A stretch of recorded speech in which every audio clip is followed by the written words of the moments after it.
महागाईच्या आगीत गॅस दरवाढीचं तेल घरगुती गॅस सिलेंडर 29 रुपयांनी महागला। मुंबईमध्ये 14.2 किलोच्या सिलेंडरसाठी मोजावे लागणार 942 रुपये।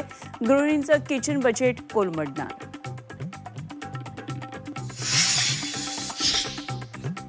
खाद्यपदार्थ वर्तमानपत्राच्या कागदावर देऊ नका, अन्यथा कारवाई।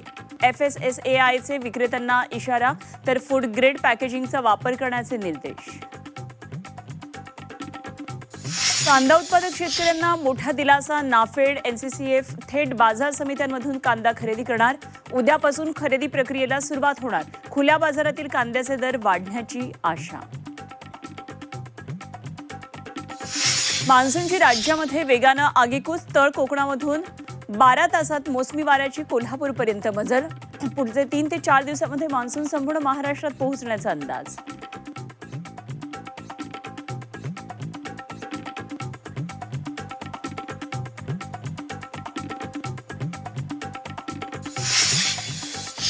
MPSC गुणवंतांसाठी शासनाचा निपुण सेतू उपक्रम। अंतिम निवडीपासून वंचित राहिलेल्या गुणवंत उमेदवारांचा डेटा पोर्टलवर उपलब्ध होणार। शासकीय महामंडळांना कुशल मनुष्यबळ मिळणार। राष्ट्रवादीकडून राज्यसभेवर छगन भुजबळांची वर्णी लागण्याची शक्यता, तर अनेकांच्या नावाच्या चर्चा होत असतात। राज्यसभेच्या उमेदवारीचा निर्णय लवकरच होईल, सुनेत्रा पवारांचं वक्तव्य।